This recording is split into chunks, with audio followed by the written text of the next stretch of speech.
फिर होर भी निकम्मे झगड़े असीं खड़े कर बैठते हैं। बहस, जिस बहस नूं करन वाले नूं भी गुरु नानक ने मूर्ख कह दिता। वो कि मास मास कर मूर्ख झगड़े, ज्ञान ध्यान नहीं जाने, कौन मास कौन साग कहावे, किसमें पाप समाने। इस बहस नूं करन वाला गुरु नानक की दृष्टि च मूर्ख है कि खाना चाहिए कि नहीं खाना चाहिए। ये पंक्ति गुरु नानक दी मैं इस वास्ते निर्णय करदा पिया कि यह झगड़ा इंडिया तो है नहीं। मैं इतना शहरों भ्रमण करदा, कोई इस तरह का सिलसिला मैं देखा नहीं, पर बाहर कुछ ज्यादा। उसका एक कारण कि पंथ की बनाई हुई जो मर्यादा है उसका कोई प्रचार नहीं होया, गुरबाणी का प्रचार नहीं होया। सीधियां पुठियां गल्लां जिसने कह दित्तियां वो कबूल कर लिया गईयां, जो पंथ खरड़े ते भी पूरियां नहीं उतरदियां। ते तुसीं आखो उस खरड़े नूं मनदे नहीं, फिर ते निरंकारियां दा भी कोई कसूर नहीं तेरा दा, स्वामियां दा भी, क्योंकि वह भी कहंदे असीं नहीं मनदे।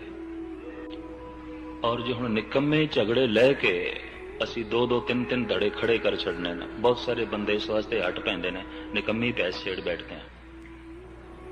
और सतगुर इस बहस नूं ते करीबन करीबन मूर्ता ही मनदे ने कि मास मास कर मूर्ख झगड़े, ज्ञान ध्यान नहीं जाने, कौन मास कौन साग कहावे, किसमें पाप समाने। ते ये बहस मैं छेड़ देवां तो करीबन करीबन मैं भी मूड़ हाँ। पर सियाणप होने का दावा नहीं मेरा, लेकिन मूर्खता की मोर लवाण तो जी घबरांदा है। इन्नी मैं जरूर अर्ज करदा, क्योंकि सतगुरु कहंदे मूड़ है तो बंदा इस बहस नूं छेड़दा ही क्यों है। ये बहस छेड़न वाली नहीं। ते सतगुरु इस दे सवाल करदे ने, कौन मास कौन साग कहावे, किसमें पाप समाने।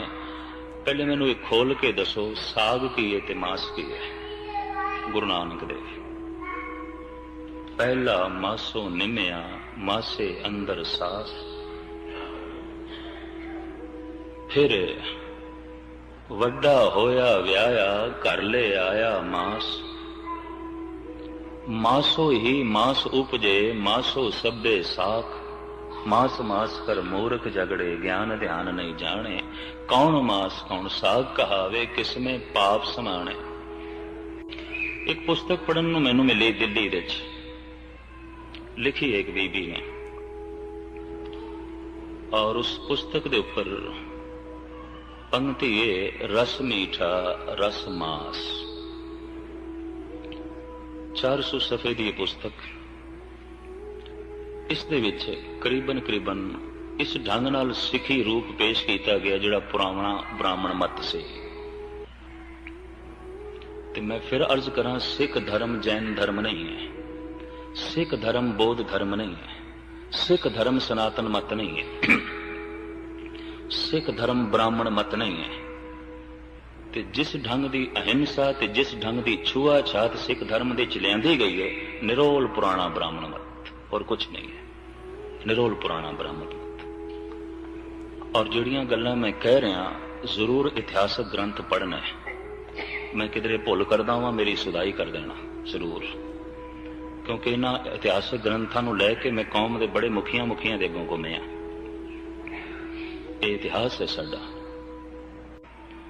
तो संक्षेप विच मैं अर्ज करा, ये पुस्तक जब मैनूं भेंट की गई, जिहदे च करीबन करीबन रहतनामे ते उन्हां तमाम पंक्तियां नूं छड़ दिता गया जो गुरु ग्रंथ साहिब दीयां सन इस विषय के संबंध विच। कुछ वो पंक्तियां ले ले गईयां भगत कबीर दीयां जो कुर्बानी के संबंध विच ने, जिथे कबीर कहंदे ने भी तुसीं कहंदे हो हलाल कीता है, इहदा की मतलब है? खुदा ते कुर्बानी नहीं मंगदा, खुदा नूं ते लोड़ नहीं, तुहाडी लोड़ हो सकदी, खुदा दी लोड़ नहीं है।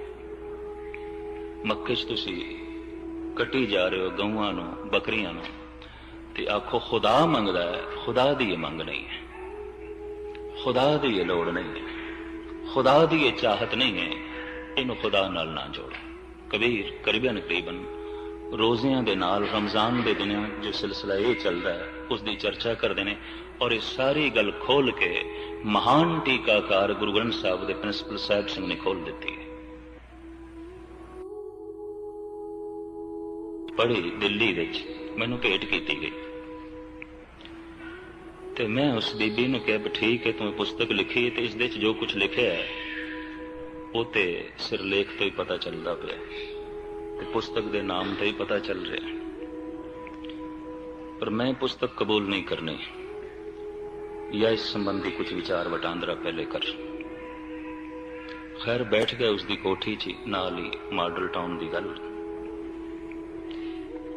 पंक्ति सिरमौर सी गुरु नानक दी, रस सोना रस रूपा कामण रस पर मलकी वास, रस से जा रस घोड़े मंदर रस मीठा रस मास, एते रस शरीर के कै घट नाम निवास।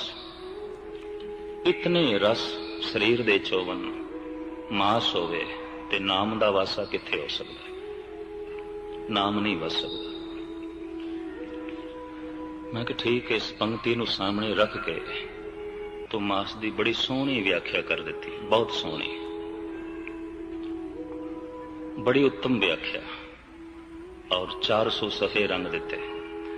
लेकिन हुण गल इत्थों शुरू करनी पैगी। रस सोना, पहले गुरु नानक ने लिखा है रस सोना, ते सोने दा हार तू गल विच पाया है। मैं कहा पहले इनू बाहर सुट, इनू एक पासे कर, तां तू बाकी गल करी। रस सोना रस रूपा, अगर घर विच कोई चांदी पई है ते इनू भी सुट, क्योंकि गुरु कह रहे ने ते रस है।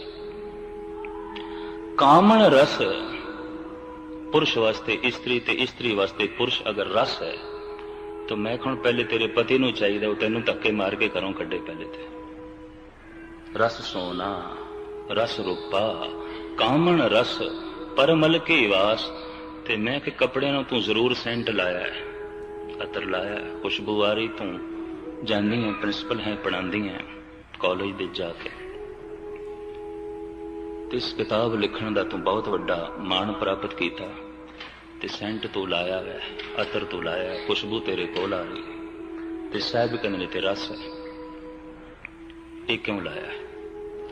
रस से जा रस घोड़े मंदर रस मीठा रस मास।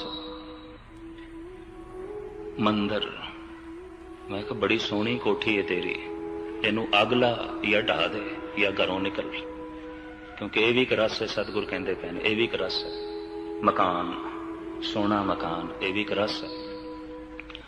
असवारी, अच्छी तो अच्छी असवारी होवे, उस जमाने च अच्छे घोड़े होंदे सन, ते जिहदे कोल बहुत वधिया घोड़ा होवे, फुलिया नहीं समांदा सी, ते अजकल वाहन बदल गए, कारां हो गई या होर कोई जरिए हो गए, ते मैं कहा यह भी तेरे कोल है, ते इनू भी बाहर सुट, भुल के भी कार ते ना बैठी।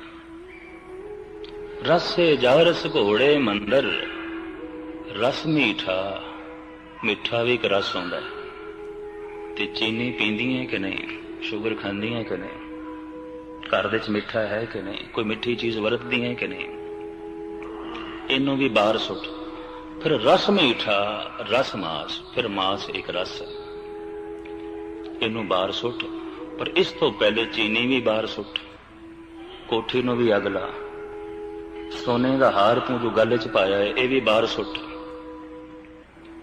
और फिर असवारी वास्ते भी तेरे कोल कुछ नहीं होना चाहिए, तू सेंट अतर इत्यादि दियां शीशियां भी बाहर सुट, ये घर दे च नहीं होनियां चाहिए। आखन लगी इस ढंग नाल तो मैं नहीं सोचिया सी, इस तरह के भी अर्थ होंदे ने, ते मैं कहा तू ये समझिया होया कि सिख जगत दे सारियां ने दिमाग नूं ताले ला के रखे हुए ने।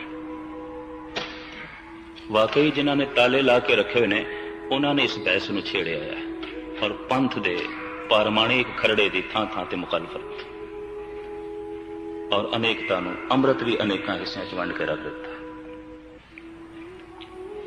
फिर ठंडे दिल नाल मैथों पुछण लगी, ज्ञानी जी गल की है? फिर गल की है? मैं तो इन्नी वड्डी किताब लिख बैठी। मैं फिर गल सुन, सोने का कोल होना माड़ी गल नहीं, पर बंदा सोने दे च रस ना माणे। हुण जिवें पुरुष सोने का अगर कड़ा पाई फिरदा है तो रस है उसका, वरना सरब लोह का कड़ा सानू सतगुर ने दिता है, सोने का तो नहीं दिता। ते जिन्ने पाई फिरदे ने ये सोने का कड़ा भी एक रस हो गया। सोना एक लोड़ हो सकती बंदे दी, रखे। अगर स्त्री ने कुछ पहने है ठीक है, पर हुण निरा ते सोना ना दिखांदी फिरे, ते जे दिखांदी फिरदी वो रस है, मुश्किल है कि नाम जप सके। रस नहीं होना चाहिए। इसे तरीके दे नाल पुरुष वास्ते इस्त्री ते इस्त्री वास्ते पुरुष एक लोड़ है, संसारिक लोड़ है, समाजिक लोड़ है, शरीरक लोड़ है। ये सिर्फ रस ना होवे। अगर रस बन गया तो सुरत इत्थे भी रुक जाएगी, अगे नहीं जा सकेगा। मकान एक लोड़ है, बिल्कुल लोड़ है, मनुख दी एक लोड़ है। ते जे मकान हुण रस बन जाए तो कईयां वास्ते रस बन जाता है। वो बैठण वास्ते बाद विच कहंदे ने पहले सारा मकान दिखांदे ने, ऐ भी वेखो ऐ भी वेखो, अंज परिक्रमा कराई फिरदे ने अपने मकान दी, जिवें उन्हां दा मकान एक मंदिर होवे खूबसूरत परमात्मा दा। खैर मुख्तसर करी, ये रस हुंदा है।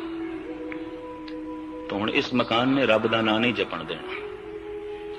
कईयां वास्ते गड्डी कार इत्यादक रस बन जाती है, भी लोकी वेखण कोई वधिया होवे कार। आम कारां ते लोकी पे घुमदे ने, कोई खास होवे, कोई सिलसिला खास होवे, विशेष होवे। ते जे हुण कार दे आसरे ते तू विशेष होना, सब कुछ रस हो जाए, सुरत रुकेगी। ते मिठा एक लोड़ है, शरीर दे माड़ा मोटा जाना ही चाहिए थोड़ा बहुत, इहदी एक लोड़ है। पर यह हुण रस ही बन जाए, कई बंदियां दा मिठी चीज खाना एक रस बन जाता है। तो जो रस बन गया तो मुश्किल है नाम जप सके। इस तरह मांस एक बंदे की लोड़ हो सकती, रस नहीं। अगर मांस रस बन गया है तो फिर मुश्किल है नाम जप सके। फिर तो मांस ही फंस गया, फिर तो मांस ही डूब गया। कोई रूप दे च डूब गया, कोई सोने च डूब गया, कोई मकान दे च डूब गया, कोई मिठे च डूब गया, कोई महल माड़ियां च डूब गया, कोई मांस च डूब गया। सतगुर इन्हां सारियां नूं रस पै कहंदे ने, एक नूं रस नहीं आख्या। फिर इस पंक्ति नूं सरवण करना गुरु नानक देव जी महाराज दी। रस सोना रस रूपा कामण रस परमल की वास, रस से जा रस घोड़े मंदर, रस मीठा रस मांस, एते रस शरीर के कै घट नाम निवास। अगर इन्ने रस इस शरीर दे च ने, नाम किथे वसेगा।